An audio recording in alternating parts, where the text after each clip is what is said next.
हाँ जी, नमस्कार आप सभी को। राजस्थान क्लासेस के यूट्यूब प्लेटफॉर्म पर आप सभी का एक बार फिर से बहुत बहुत वेलकम है। दोस्तों, जैसा कि आप सभी को पता है कि हूबहू पेपर हमारा ये जो सीरीज़ चल रही है जिसमें 5वां भाग जो कि आपकी स्क्रीन पर आ चुका है। हूबहू पेपर यानी दोस्तों ऐसा समझिए कि हमारा ऐसा ही पेपर जीके का अगर एग्ज़ाम में बन जाए तो आप कितने सवाल सही करेंगे, आप कितने सवाल सही करेंगे। दोस्तों, ये सवाल बन जाता है तो आपके लिए ये एक स्पेशल सैम्पल पेपर ही आप समझेंगे इसको। और आज का पहला सवाल है, उससे पहले मैं आपको बता देता हूँ कि वेबसाइट गूगल पर आपको मिलेगी हमारी राजस्थान क्लासेस के नाम से। अगर आप अभी भी वंचित रह रहे हैं तो आप वंचित ही रहेंगे, क्योंकि अब समय आपके लिए कम है और यहाँ पर आपको जीके की कंप्लीट पीडीएफ हर सब्जेक्ट की दी जा रही है। तो इससे बढ़िया मौका क्या ही हो सकता है, बताइए। और दोस्तों, आप प्ले स्टोर से ऐप भी डाउनलोड कर सकते हैं राजस्थान 360 के नाम से। आपको व्यवस्थित जो कंटेंट है, जो एमसीक्यू, जो प्रैक्टिस है, वो यहाँ से भी मिल जाएंगे। जैसा आपको उचित लगे वैसा करिएगा। दोस्तों, आज का पहला सवाल आपके स्क्रीन पर है। कुछ यूँ कहा जा रहा है कि वल्लभी काल किस काल को कहा जाता है। जैसा कि आप सभी को ये भी पता है कि हमें लास्ट तक जुड़े रहना है। जी हाँ, और आपको ये भी बताना है कि आप कितने सवाल सही करते हैं। जी हाँ दोस्तों, यहाँ पे राइट आंसर आप सभी का हो जाएगा ऑप्शन ए। गुप्त काल को वल्लभी काल के नाम से भी जाना जाता है। दाची ग्राम राष्ट्रीय उद्यान कहाँ पर देखने को मिलता है? दाची ग्राम, दाची ग्राम यानी हिमाचल प्रदेश को नहीं करेंगे हम, जम्मू कश्मीर, जम्मू को कर लेंगे। यानी ऑप्शन ए आप सभी का लॉक हो जाएगा दोस्तों, ठीक है। यहाँ पे मुख्य जो आकर्षक का जो जानवर है वो कौन सा है, तो याद रखिएगा ये बारहसिंगा है दोस्तों। कौन सा है? बारहसिंगा। नेक्स्ट सवाल है कि वन्यजीव संरक्षण के क्षेत्र में अदम्य साहस दिखाने वाले को कौन सा पुरस्कार दिया जाता है, ये आपसे सवाल किया जा रहा है। और राइट आंसर हो जाएगा अमृता देवी विश्नोई पुरस्कार, यानी ऑप्शन सी को लॉक किया जाएगा, ठीक है। और अमृता देवी जो थे ये खुद स्वयं कहाँ से थे? ये जोधपुर के थे, जोधपुर के खेजड़ली के थे। इन्होंने खेजड़ली में दोस्तों वृक्षों को बचाने का प्रण लिया था और अपनी जान तक दे दी थी। इन्होंने अपने समाज के 363 लोगों के साथ में जान दी थी। नेक्स्ट सवाल है, कृष्णा प्रथम जो राष्ट्रकूट वंश का शासक था उसने निम्न में से क्या बनवाया था? कृष्णा प्रथम ने एलोरा का शिव मंदिर बनाए थे, एलोरा के शिव मंदिर बनाए थे दोस्तों। तो यहाँ पे हमारा राइट आंसर क्या होगा? ऑप्शन ए है जो सही जवाब हो जाएगा, ठीक है। यहाँ पे किस भगवान के मंदिर है वो भी आपको देखने को मिलेगा सवाल। राष्ट्रीय प्रतिरोधक विज्ञान संस्थान दोस्तों कहाँ पर स्थित है, ये आपको बताना है। दोस्तों, इसकी स्थापना की जब बात करी जाए तो 1981 में इसकी स्थापना की जाती, राष्ट्रीय प्रतिरोधक विज्ञान संस्थान। और इसकी स्थापना नई दिल्ली में की गई है, यानी ऑप्शन आप सभी का हो जाएगा ए राइट। अगला सवाल है, एस विजय लक्ष्मी किस खेल से संबंधित है? एस विजय लक्ष्मी जो है ना, कौन से खेल से संबंधित है? तो आप सभी का राइट आंसर हो जाएगा अच्छे से संबंधित है, यानी कि ऑप्शन सी को लॉक करेंगे। और अगला सवाल देखिए, प्रशासनिक दृष्टि से देश में कितने राज्य और केंद्र शासित प्रदेश हैं? दोस्तों, वैसे आप सभी को पता होगा कि 28 राज्य हैं, 8 केंद्र शासित प्रदेश है ना। और इन सब का आपको भूगोल या फिर भौगोलिक या फिर राजनीतिक जो मैप है वो भी आप सभी को पता होना चाहिए। ओके, चलो अगला सवाल है, सेवन सिस्टर्स के नाम से प्रसिद्ध राज्य जो है ना वो कौन सा है, ये आपसे सवाल किया जा रहा है। और राइट आंसर आप सभी का हो जाएगा, बोले सर ऑप्शन बी को लॉक करेंगे। पूर्वोत्तर राज्य है सेवन सिस्टर्स के नाम से, जैसे उस साइड में एक अरुणाचल प्रदेश पड़ता है, ठीक है, सबसे पहले। फिर है जो उसी में असम नहीं आता, हाँ असम भी आता है, ठीक है। उसी में ऊपर से नाम मित्रों जैसे नागालैंड है, मणिपुर है, ठीक है, मिजोरम है, ठीक है मित्रों, त्रिपुरा है। कितने हो गए? अरुणाचल प्रदेश, असम, नागालैंड, मणिपुर, मिजोरम, त्रिपुरा, एक और है ना वो बीच में मेघालय, ठीक है। तो ये 7 राज्य जो है सेवन सिस्टर के नाम से जाने जाते हैं। अगला सवाल है कि स्वतंत्र भारत की पहली महिला राज्यपाल कौन थी? देखिए दोस्तों, स्वतंत्र भारत की पहली महिला राज्यपाल जो थी ना वो कौन थी, ऐसा सवाल आपसे ही किया जा रहा है। राइट आंसर हो जाएगा श्रीमती सरोजिनी नायडू, यानी ऑप्शन ए है जो आपका लॉक हो जाएगा। बिल्कुल आसान सवाल है। और वैसे सरोजिनी नायडू पहली जो है वैसे ये हाँ पहली मुख्यमंत्री है। और कहाँ से बनी थी? ये उत्तर प्रदेश में बनी थी, ठीक है, 1949। अगला सवाल है मनुस्मृति मुख्यतः किससे संबंधित है? मनुस्मृति मुख्यतः किससे संबंधित है? तो ये कानून से संबंधित है दोस्तों, यानी ऑप्शन जो है बी आपका राइट आंसर होगा। अगला सवाल है जब सिकंदर ने भारत पर आक्रमण किया तो मगध के शासक कौन थे?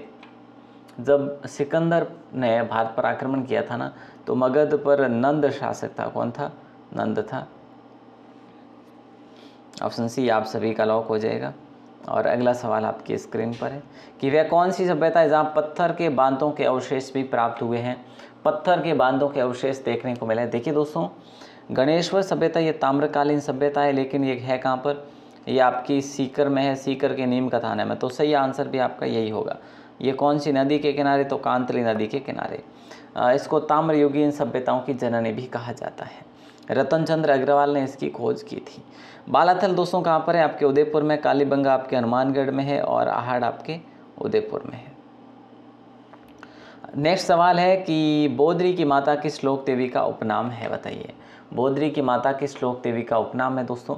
तो ऐसे में आपका राइट आंसर हो जाएगा शीतला माता। शीतला माता के बहुत सारे नाम हैं, जैसे बच्चों की संरक्षिका, सेडल माता, चेचक की देवी, महामाई, है ना। मंदिर इनका कहाँ पर है? चाकसू जयपुर में मुख्य मंदिर है और बाकी कागा जोधपुर में भी इनका मंदिर है। नेक्स्ट सवाल है मुख्यमंत्री पशुधन निःशुल्क योजना कब लागू की गई? मुख्यमंत्री पशुधन निःशुल्क योजना कब लागू की गई? तो प्यारे दोस्तों 15 अगस्त 2012 को लागू की गई, यानी कि ऑप्शन ए आप सभी का लॉक हो जाएगा। ऑप्शन ए, मुख्यमंत्री पशुधन निःशुल्क योजना कब लागू की गई? ऑप्शन ए आपका लॉक हो जाएगा। अगला सवाल आपकी स्क्रीन पर है कि दक्षिणी पूर्वी राजस्थान की मुख्य बोलियां कौन सी है? दक्षिणी पूर्वी राजस्थान की मुख्य बोलियां एक तो मालवी है, एक निमाड़ी है।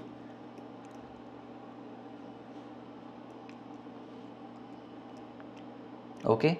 काजरा की हवेलियां दोस्तों कहाँ पर स्थित है? राज्य में। बताइए, राज्य में काजरा की हवेलियां कहाँ पर स्थित है? बताइए। बोले सर काजरा की हवेलियां सिरोही में नहीं है, चूरू में भी नहीं है, उदयपुर में भी नहीं है, तो इनमें से कोई नहीं हो जाएगा। तो ये काजरा की हवेलियां कहाँ पर है? वैसे झुंझुनू में है दोस्तों, ठीक है। यहाँ पे सूरजगढ़ की हवेलियां भी है, याद रखना। कौन सी? सूरजगढ़ की हवेलियां। तो कजरा या काजरा की हवेलियां कहाँ पर है? झुंझुनू में है। नेक्स्ट सवाल, निम्नलिखित लेखों में से हिस्ट्री ऑफ राजस्थान के लेखक कौन है? हिस्ट्री ऑफ राजस्थान के लेखक की बात करें तो दोस्तों रीमा आहूजा जो है history a Rajasthan. Option D आपका लॉक हो जाएगा। अगला सवाल है सन 1405 ईस्वी में किस लोक देवता का जन्म हुआ था? 1405 में कौन से लोक देवता का जन्म हुआ था? तो देखो, गोगा जी की बात करें तो इनका तो जन्म 11वीं सदी में हुआ था। पाबू जी, ये केसरिया कुंवर जी है, ठीक है। और पाबू जी की बात करें तो पाबू जी का जन्म 13वीं सदी में हुआ था। तो जन्म हुआ था दोस्तों रामदेव जी का। कौन सी में? रामदेव जी का जन्म हुआ था 1405 ईस्वी में, ठीक है। यानी ऑप्शन डी आप सभी का लॉक होगा। अच्छा सवाल है। निम्न में से कौन सा आभूषण राजस्थानी परिवेश में दांत से संबंध रखता है? निम्न में से कौन सा आभूषण राजस्थानी परिवेश में दांत से संबंध रखता है? तो ऑप्शन हो जाएगा आपका रखन। रखन को लॉक करेंगे, यानी ऑप्शन सी बिल्कुल सही आंसर होगा। अब हम बात करें छूप है, जैसे मेख है ना, जैसे धांस है, ये सारे जो आभूषण है ना, ये किसके हैं? दांतों के आभूषण हैं। अगला सवाल है मुख्य सचिव की नियुक्ति किसके द्वारा की जाती है? बताइए। तो मुख्यमंत्री के द्वारा की जाती है, जाहिर सी बात है, यानी ऑप्शन बी आपका लॉक हो जाएगा। सही आंसर जो है फटाफट से। और अगला सवाल है भूणास नागौर में किस लोक देवी का मंदिर है? दोस्तों भूणास कहाँ पर है? नागौर में है। और यहाँ पर किस देवी का मंदिर है? तो ध्यान रखना जमुआ माता का मंदिर है। अब आप ये भी कहेंगे सर जमुआ माता का मंदिर तो जयपुर में है ना? हाँ जी, तो जमुआ रामगढ़ में है। जमुआ रामगढ़ में वो मंदिर जो है ना, ये मुख्य मंदिर है दोस्तों, मुख्य मंदिर है। लेकिन ये जमुआ माता का मंदिर दूसरा मंदिर कह सकते हैं या अन्य मंदिर भी कह सकते हैं। ढूंढाड़ के कछुओं की कुल देवी के नाम से प्रसिद्ध है। और अगला सवाल है पिंगल श्रोमणी ग्रंथ की रचना किसने करी? बताइए। पिंगल श्रोमणी ग्रंथ की रचना जो है ये कुशलाभ ने करी, यानी ऑप्शन ए आप सभी का सही आंसर होगा। अगला सवाल है राजस्थान में गोबर से घर की दीवारों पर चबूतरों पर क्या बनाया जाता है? राजस्थान में गोबर से घर की दीवारों व चबूतरे पर क्या बनाया जाता, तो सांझी बनाई जाती, यानी ऑप्शन सी आप सभी का लॉक हो जाएगा। ये बेहतरीन सवाल है दोस्तों, बेहतरीन सवाल है। अगला सवाल,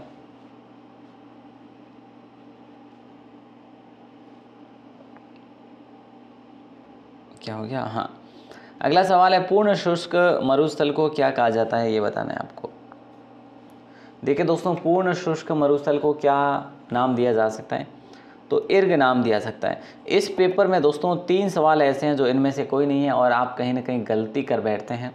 तो यहाँ पे ऑप्शन डी होगा, उसको सॉरी इर्ग तो ऑप्शन में है खैर कोई नहीं, इर्ग जो है ऑप्शन में है, यानी ऑप्शन ए आप सभी का लॉक हो जाएगा। लेकिन इनमें से नहीं, ऐसे 2 सवाल हमने पढ़े भी हैं, है ना।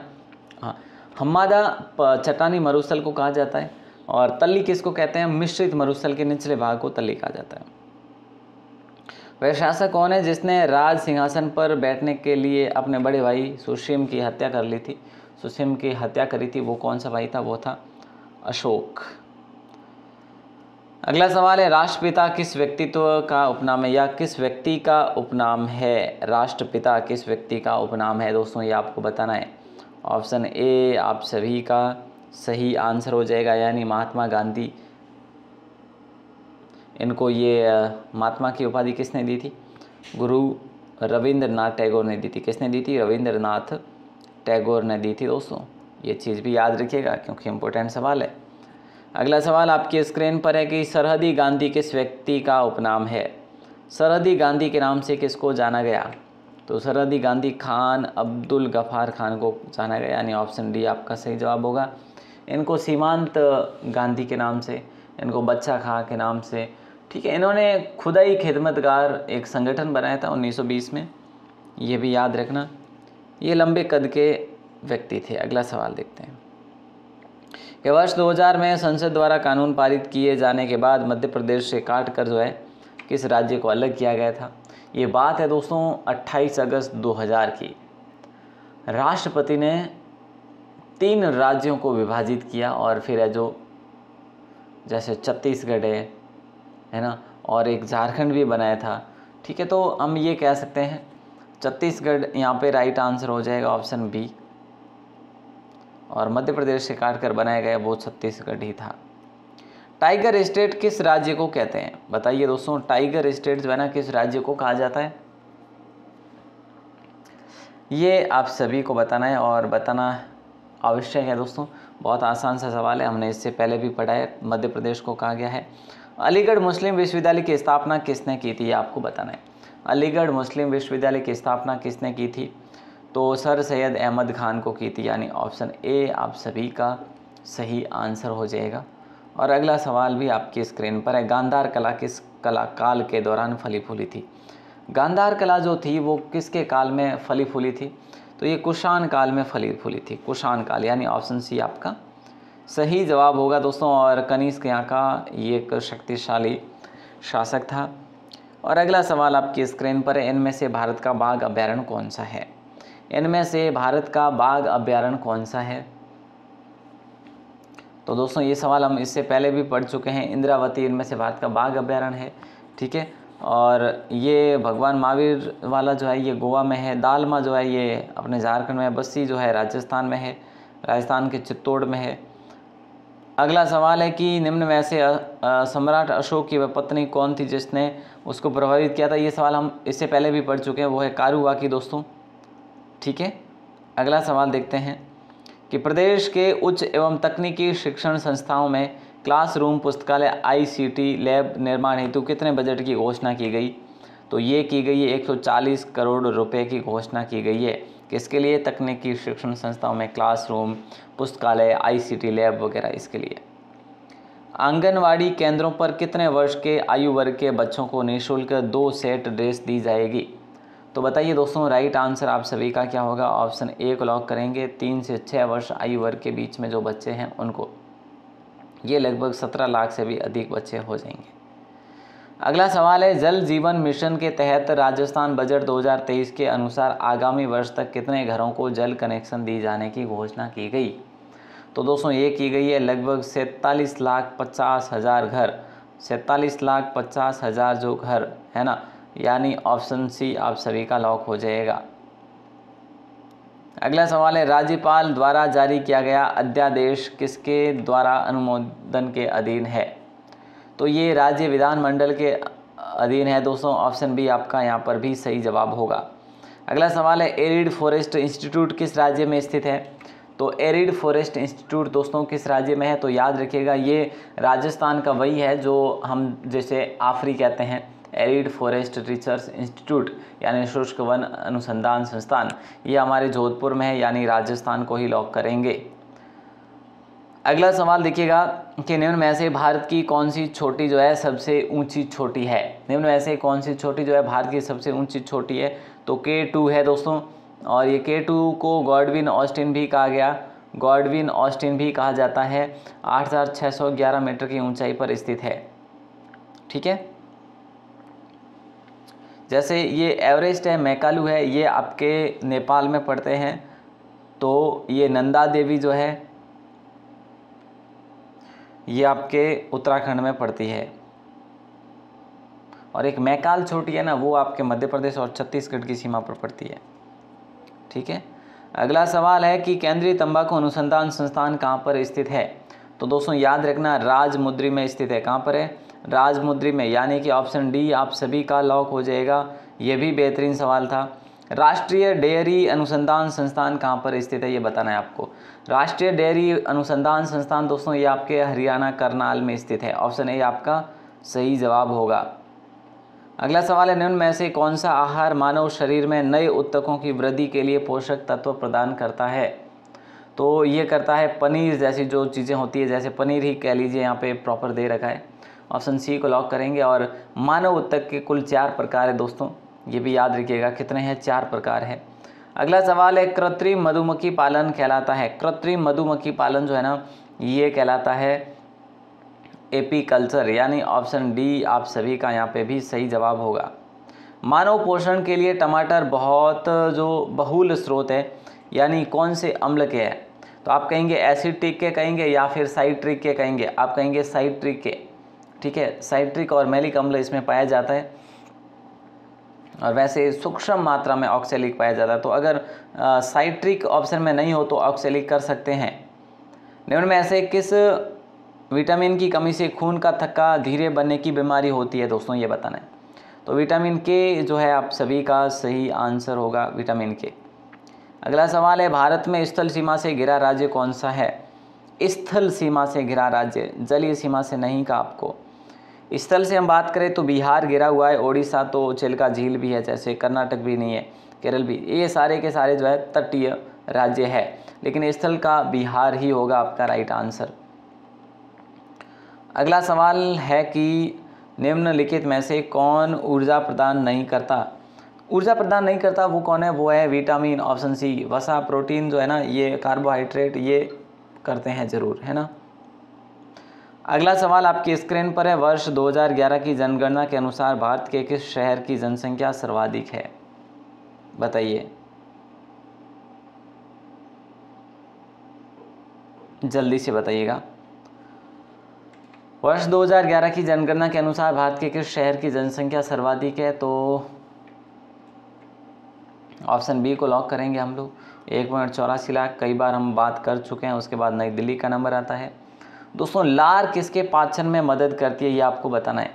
लार जो है ना किसके पाचन में मदद करती है, इसका आंसर आपको ठीक से बताना है, और सही जवाब हो जाएगा आप सभी का ऑप्शन बी। ठीक है, स्टार्च बिल्कुल सही आंसर होगा।